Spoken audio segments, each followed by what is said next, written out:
Shabbat Shalom, grâce soit rendue à notre Père, au nom de notre Seigneur Yeshua Mashiach, Jésus le Christ. Nous allons lire aujourd'hui 2 Corinthiens 5, de 1 à 4, mais vous pouvez poursuivre. Nous le savons en effet, si notre demeure, cette tente que nous habitons sur la terre, vient à être détruite, nous avons au ciel une maison que Dieu nous a préparée, une habitation éternelle qui n'est pas l'œuvre de l'homme, car dans cette tente, ici sur terre, nous gémissons parce que nous attendons avec un ardent désir de revêtir par-dessus l'autre notre domicile qui est de nature céleste.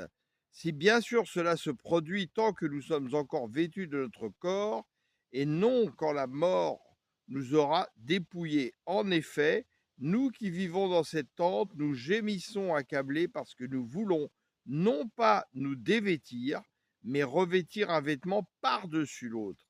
Ainsi, ce qui est mortel sera absorbé par la vie.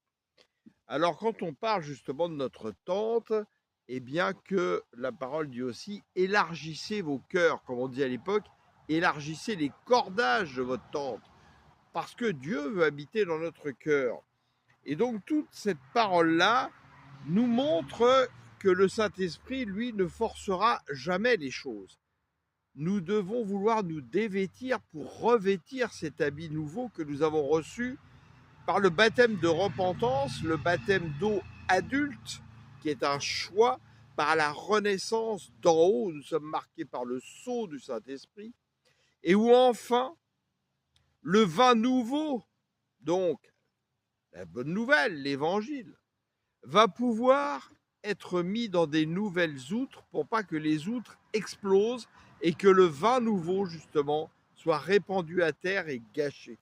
Donc tout ça nous ramène à d'autres versets, bien évidemment, la renaissance d'en haut, le sceau de l'Éternel par lequel nous avons été marqués par le Saint-Esprit, et comprenons bien que le Saint-Esprit, dans ces cas-là, va agir sur notre faim et soif de la pensée de Christ.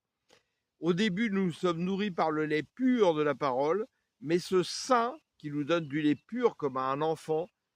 de façon surnaturelle par le Saint-Esprit, et notre soif de venir à la tétine du Saint-Esprit va nous nourrir de plus en plus avec de la nourriture solide pour que nous puissions croître comme un arbre planté auprès d'un courant d'eau pour porter du feuillage, porter du fruit, être bâti solidement sur le Christ. Alléluia! Je mets en commentaire tous les liens par rapport à cela pour méditer dans